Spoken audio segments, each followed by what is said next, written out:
It's a fight for working Americans, a vote that President Trump secured in 2016, and now he's looking to regain their support. Trump turning up the heat on his Democratic contenders in the all-important battleground state of Pennsylvania yesterday. We'll have to hit Pocahontas very hard again if she does win. But she's staging a little bit of a comeback. What a group. Pocahontas and Sleepy Joe. I don't think they give a damn about Western Pennsylvania. You're the ones who work hard, pay your taxes, build your neighborhood, and now you finally have a president of the United States who is loyal to you. The DNC responding to President Trump's attacks this morning. It's clear that Democrats stand on the side of workers. I think you see Democrats talking about wanting to raise wages. You talk about skills training. Time and time again, we're talking about how we're going to fuel the economy. Poll after poll shows that voters are really sick of him tweeting and the attacks. And I think that if he continues that, then Democrats will be in a strong position.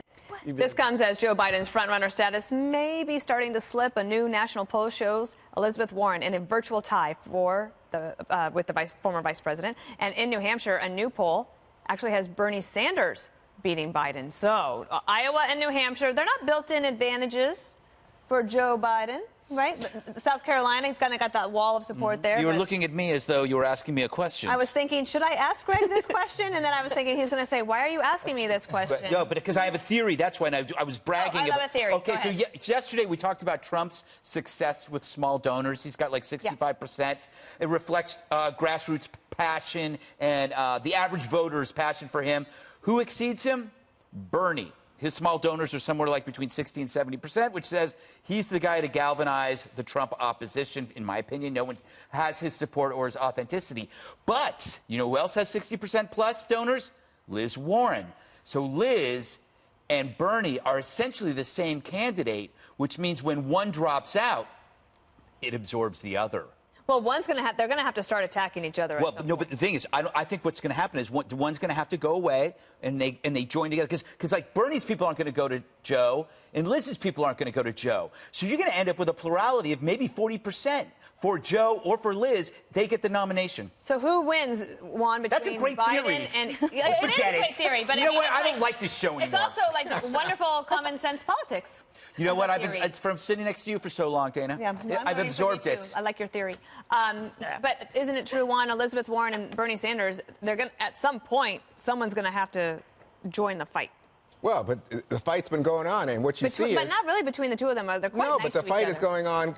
It doesn't benefit either of them to attack the other. Right.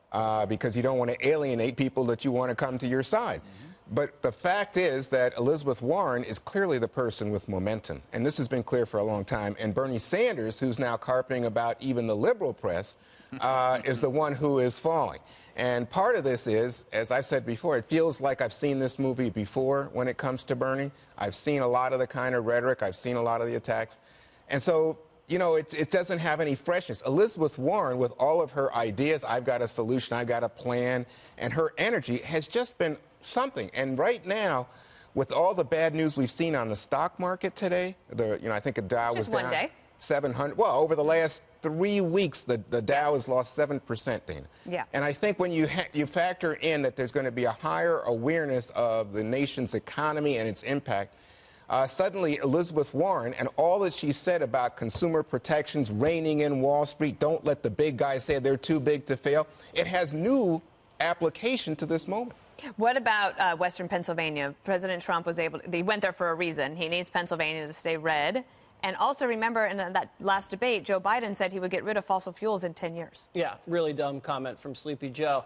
The American worker has shifted from the Democratic Party to the Republican Party under Trump for 3 reasons. One, Trump's focus on trade, immigration, and energy. And the Democrats have capitulated on all those things. If you think about America First or Made in America, and the attack on NAFTA and the attack on China, that kind of economic nationalism has really galvanized wage growth and really seen an explosion in manufacturing in this country. His focus on U.S. steel, U.S. autos, and even unions has peeled away that support from the Democratic Party, and the Democrats were caught totally flat-footed in 2016, and now they're playing defense in their own Rust Belt. On the border, Trump has protected the American worker from cheap labor that drives the those wages down and steals American jobs. And the Democrats have decided to side with foreign workers and against the American worker, and the American worker does not like that. And then thirdly, just Trump's focus on American energy independence,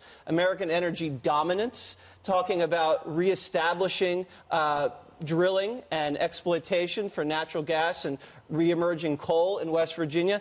And instead, what the Democrats have done, the Democrats have said, okay, we're going to get rid of coal and oil and gas in our first term as president, and that would just completely destroy the U.S. economy. So you got to give Trump some credit, but you also have to blame the Democrats, too. Oh, let me just quickly rebut this and say... You can't do it quickly. I think in that district, in the midterms, the Democrats won, Jesse. And they won, just like they went to the plant today. They won on health care. No, and they won by saying, hey, you know what, we stand for you, American workers. It's just like today. Trump goes to that plant. Do you know when Shell said they were going to build that plant? 2012. When Barack Obama was halfway through his Pennsylvania, you've seen jobs in that sector go up by 5,000, where they shedded under Biden and Obama. Emily, to speak.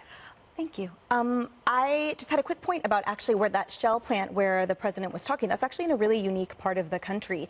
And stalwart Republicans like Ronald Reagan and both Bushes were never able to carry that super heavily pro-union county until McCain in 2008 secured it for the GOP.